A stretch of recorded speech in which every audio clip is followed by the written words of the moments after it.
So let's circle back to 2011, where Jamaica arguably solidified their sprint dominance, specifically in the 100-meter dash, and led by the one and only Yohan Blake. All right, so Johan, so take me back to 2011, and before the World Championships, what was your mindset, through the year as you progressed kind of through that season a little bit?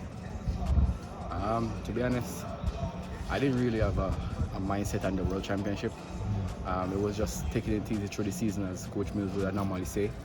You know that I was a wonderful talent, and all the focus was on the main man, of course, you're saying. So my mindset was see if I can be the standout, because I think at the May meet, I said to Coach Mills, when's going to be my time? And he looked at me and he said, Johan, you need to create your time. And from he said that, I started to work day and night. So when they're sleeping, I'm working. And Coach said, Johan, you got to tone it down. And I said to myself, but if I tone it down, then how am I going to be the best? So during 2011, I spent some time without Coach knowing and go to the gym, go elsewhere and do some extra work. And that's what helped me to pay off.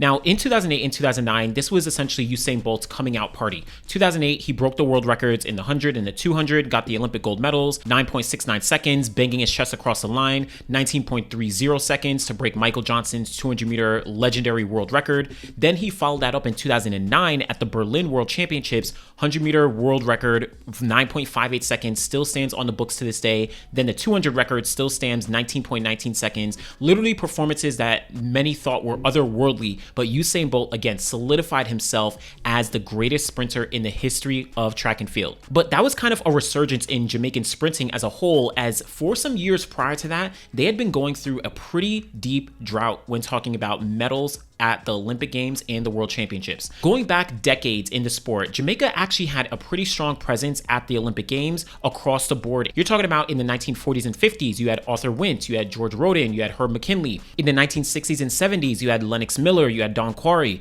Going into the 1980s, you had Ray Stewart. But entering the 1990s, this is where the drought for Jamaica began. They did not win a single 100-meter medal between 1988 all the way up to 2005 at any Olympic Games or World Championships. No 100-meter medals. But once Asafa Powell, Michael Frater, they came onto the scene in about 2003, 2004, they finally were able to really begin to hold things down throughout the early 2000s to get Jamaica back on the podium. Michael Frater in 2005, Asafa Powell in 2007. But when talking about going into 2011, this is where Jamaica really was essentially the most dominant nation when talking about the depth in the 100-meter dash. As I said, Usain Bolt, he dominated in 2008 and 2009, but looking at the years from 05 all the way up to 2009, out of 12 possible 100-meter medals between 2005 and 2009, Jamaica had won 5 of them, with 2 golds from Usain Bolt, 1 silver from Michael Frater, and 2 bronzes from Asafa Powell. USA, they had actually only won 4 of them, with 2 golds from Tyson Gay as well as Justin Gatlin, 1 silver from Tyson Gay, and 1 bronze from Walter Dix. So, and then of course the other medals are sprinkled throughout other countries, Bahamas as well as Trinidad and Tobago, etc., etc. But remember, Jamaica had won nothing between 1988 all the way to 2005. We're talking almost 2 decades of not getting on the podium, but now entering 2011, they were basically the most dominant nation across the board, not only including Usain Bolt, but with a bunch of other guys as well. And who are those guys? Well, yes, Usain Bolt, Asafa Powell, Michael Frater, Nesta Carter, Steve Mullings, Yohan Blake, even guys like Mario Forsythe, Nicol Ashmead. These were all some of the top 100-meter sprinters that Jamaica had entering the 2011 World Championship season. And guess what? Going into the Jamaican Championships that year was going to be a dog fight. Now, Bolt had the wild card entering the World Championship, so it was going to be a race for 3 spots for who was going to be joining Bolt at the 2011 World Championships in Daegu, South Korea. Well, excluding Usain Bolt, 6 guys had run 9.96 seconds or faster that year. And though Asafa Powell was probably the favorite, you had someone like Steve Mullings who had run 9.80 seconds at the Prefontaine Classic that year, and that made him number 6 all time at that point in history in the 100-meter dash. But in that 100-meter final at the Jamaican Championships, this was a race to the line, literally almost a blanket finish, but Asafa Powell, looking over to his side to the left, he grabbed the win by just a hair over Yohan Blake as well as Steve Mullings to make those the 3 guys joining Usain Bolt to the World Championships in Daegu later on that year. So along with Bolt, very, very strong team entering Daegu. Bolt, Yohan Blake, Asafa Powell, Steve Mullings. You also did see Nesta Carter. He came in 4th place, as well as Michael Frater, who came in 5th place. But keep all those 6 names in mind as we kind of progress through the rest of the the year. Usain Bolt, Asafa Powell, Yohan Blake, Steve Mullings, Nesta Carter, Michael Frater. So prior to the World Championships in late August, Jamaica essentially dominated the top of the 100-meter list that year. 5 of the top 10 times in the world were from Jamaicans, and that didn't even include Yohan Blake, who had a 9.95 second season's best, which was number 14 in the world that year. But they had so much depth at the top. But just a few weeks before the World Championships, this is where the dominoes began to fall. First off, Steve Mullings. Steve Mullings tested positive for a banned substance about 2 or 3 weeks before the World Championships. And the details were at first a little bit still kind of murky. Nothing was confirmed. He had an initial positive A test, but they were still waiting for the B sample. And it later on did come out that Steve Mullings had tested positive both his A and B sample, and he was eventually banned for life because he did previously have a ban from 2004 where he actually was pulled from the Jamaican Olympic team back then to Athens as well. But then they replaced him with Nesta Carter. So he was banned for life. That's 1 athlete down. Fast forward, just 2 days prior to the start of the World Championships, August 25th, Asafa Powell announces that he is pulling out from the World Championship team because he has a groin injury that he has not been able to recover from throughout that entire summer. He was eventually replaced by Michael Frater to the World Championships on the 100-meter team. That's 2 athletes down, but that's not it. Get to those World Championships. Now, things kick off. You have Bolt, you have Blake, you have Nesta Carter, you have Michael Frater. Everyone progresses through the rounds. They get through the heats. They get to the semifinals. This is where we have another casualty. Michael Frater, he is unable to make it into the 100-meter final, only finishing 6th place in his semifinal, making him the 3rd athlete to be eliminated from the Jamaican squad. Now, in that final, more casualties to come, but this is where Jamaica again really shows their depth and their dominance. First off, the famous false start from Usain Bolt. He false starts out of the blocks. You also see Daniel Bailey false start, but Usain Bolt, he of course comes out the blocks first. And this was the first global championships where the 1 false start rule is actually in place, and the biggest athlete in the sport just happens to succumb to it. So the 4th athlete down.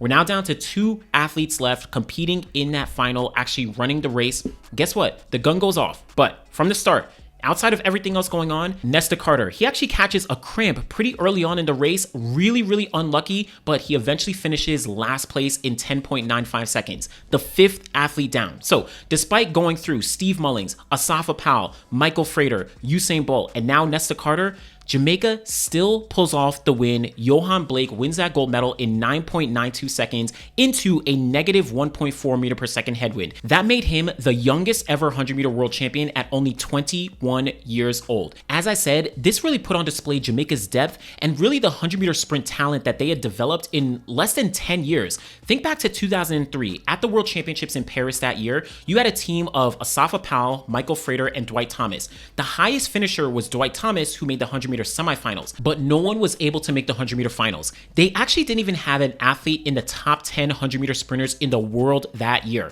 But fast forward to 2011, you're talking about 6 guys in the top 10 in the world by the end of that year. They had a wild card to the World Championships with Usain Bolt in the 100, and then you saw almost everything wrong go possible. A drug ban with Steve Mullings, an injury with Asafa Powell, false starts with Usain Bolt, a cramp with Nesta Carter, not qualifying to the final with Michael Frater. But despite all that, they were still able to pull off the 100-meter gold medal with Yohan Blake getting that win. And overall, there's a few highlights from me here where Yohan Blake, he rose to fame kind of in 2009, 2010. That was really his breakout year. But in 2011 was where he really did shine.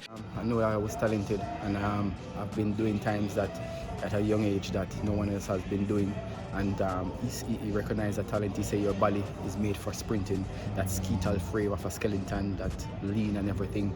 And so that gave me the platform to drive forward to 2011 and onwards. He only had the 5th fastest season's best of anyone in that 100-meter final, but he ran 9.92 seconds into a negative 1.4 meter per second headwind, which converts to about 9.83 seconds, which was a massive performance for him relative to what everyone else was doing.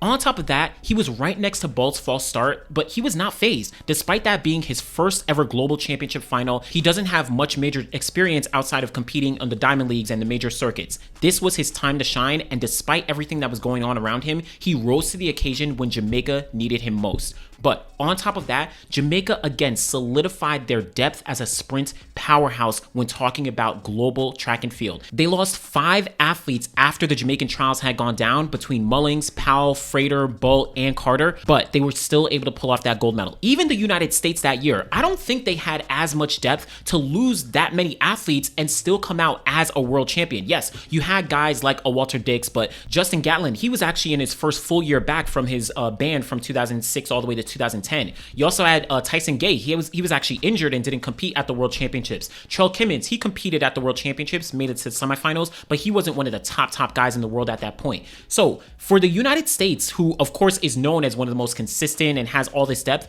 they didn't even have as much depth as Jamaica was able to put on display in 2011. So despite being in a drought for almost 20 years of not making the 100-meter podium, Jamaica had now essentially infinite reserves when talking about potential to get on the podium in the 100-meter dash. And now as we kind of look to the future and in the present day, where after Usain Bolt retired in 2017, Jamaican men had not made the podium in any global championships, whether it's the Worlds or the Olympics, since 2017, we are starting to see them rebuild their talent once again, with Kashane Thompson getting the silver medal at the Olympic Games, with Oblique Seville being in competition, for the past few global championships, and a bunch of other rising stars like an Yohan Blake and a bunch of other guys as well. But let me know what you think about this 2011 season. Again, this was just a little quick highlight I wanted to give to Jamaica to really highlight how after getting on the podium for decades, from the 40s all the way up to the 80s, they had a massive drought from the 90s to the 2000s until we did see all these guys, Asafa, Michael, Usain, Johan, right, Nesta Carter, all these guys finally came into the fold and created this